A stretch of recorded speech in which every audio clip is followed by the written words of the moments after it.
And then they came out from the patrol car and they bring their gun and then pointing with me. And I was trapped at that time. I was trapped.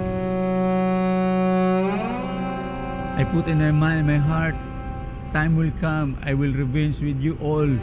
All you hate me, all you keep away from me. When I can get here outside the isolation, I will revenge. I realized that all those happened was part of the God's plan for me. Hello, I'm Erich, and I came in prison for 14 years.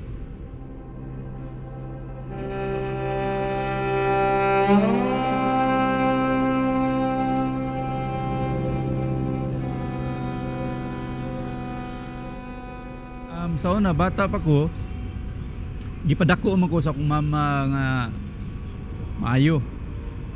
Akong papa, akong mama, maayo ang ilang pagpadako nako. But because of the environment,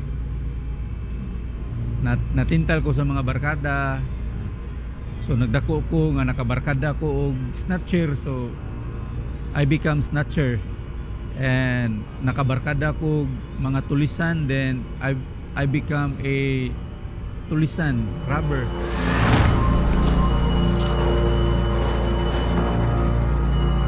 I love to do bad things like snatching, tulis, and all kinds of wickedness.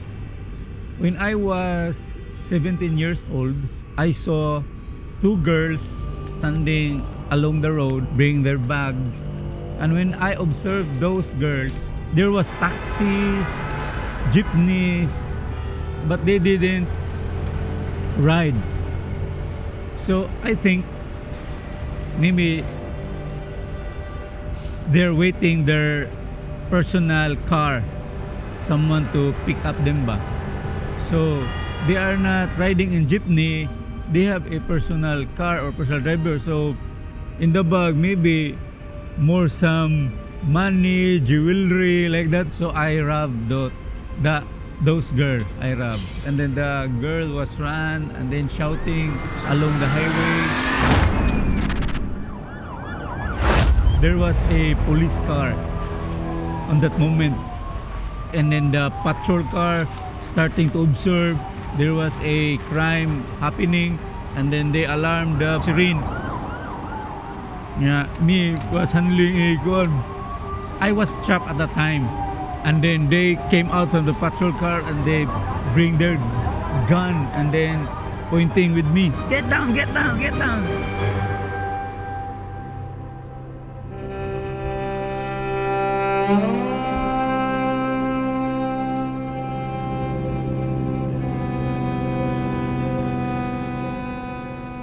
I am not loving, I am selfish, and the people in jail always feel no, because Erich was there, and they feel fear when I was with the crowd, because always making a trouble, man. In 2010, I hit someone in jail, and then the jail officers decided to put me in isolation. No visitors allowed, no friends allowed. When I called my parents told me that I can't visit you.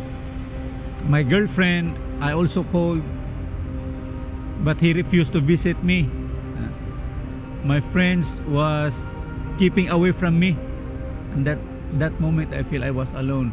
And then when I was in isolation, I feel anger. I put in my mind, in my heart, time will come, I will revenge with you all. All you hate me, all you keep away from me. When I can get here outside the isolation, I will revenge. But that moment, God spoke to me. He told me, you don't need to blame other people. You don't need to blame your friends, your girlfriends, your parents. You don't need to blame them. It's all your fault. So that moment I started crying and asked God forgiveness. I asked God, Lord, teach me what to do that can please you. But it is impossible, huh? But it is true. This is true. I am only one in the isolation, but I hear some saying, read the Bible. Read the Bible. I'm shocked. That day, I started reading the Bible.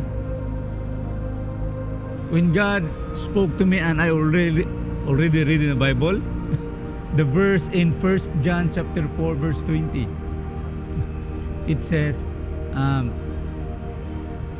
if you love me and you hate your brothers, you are a liar. When I read the Bible, I am not a loving person. I am more hatred ba? O always hate, and always kanang doing bad. But the Word of God told me, if you love me and hate your brothers, you are a liar. Then I asked God, Lord, I love you, but also I hate other people. But I don't want to be called a liar. Please help me to love them.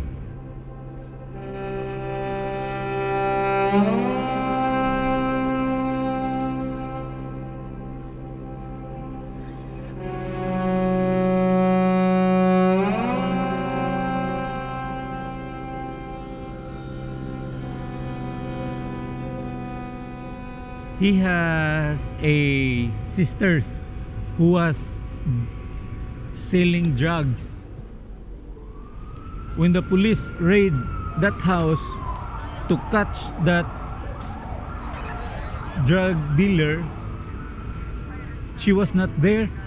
But that pastor, the brother of the drug dealer, was there. So the pastor was picked up and they bring to the jail. And there in the jail, that pastor and me was meet in the one cell, and then they started to share me about Jesus, about the Word of God. But at the first, I don't have any interest, even small interest listening the Word of God.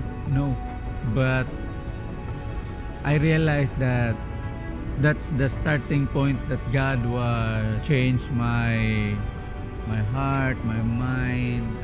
That pastor mentored me. Wake up early in the morning, 5 a.m. Wake up and then sing songs of worship songs, and then reading the Bible, even if I get like that. Because 5 in the morning and mata pastor, worship.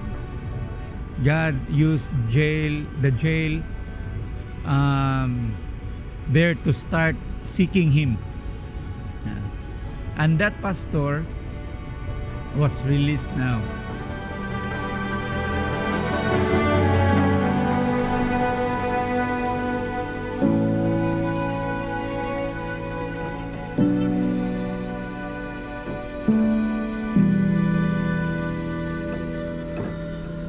When I released, God put in my heart the burdens pa. You should go back where you came from. I released there. I was 14 years there. Why I should go back there? Many people here outside. But God put in my heart, no, you should go back there. I go there and I will tell them there is hope. There is living hope. Because me, in 7,000 inmates in Cebu City Jail, I was only the one had chain here. All worldly ways they did to me for me to change. Chain in the feet, put in the isolation, not allowing my visitors to visit me, and sometimes they use the hard one and then hit me here. But all those ways did not change me. Bars cannot change. Even if they sentence me 10 years, 14 years, 20 years, 40 years in jail, it cannot change. It cannot change. Bar cannot change. Only the Word of God. Only the Word of God.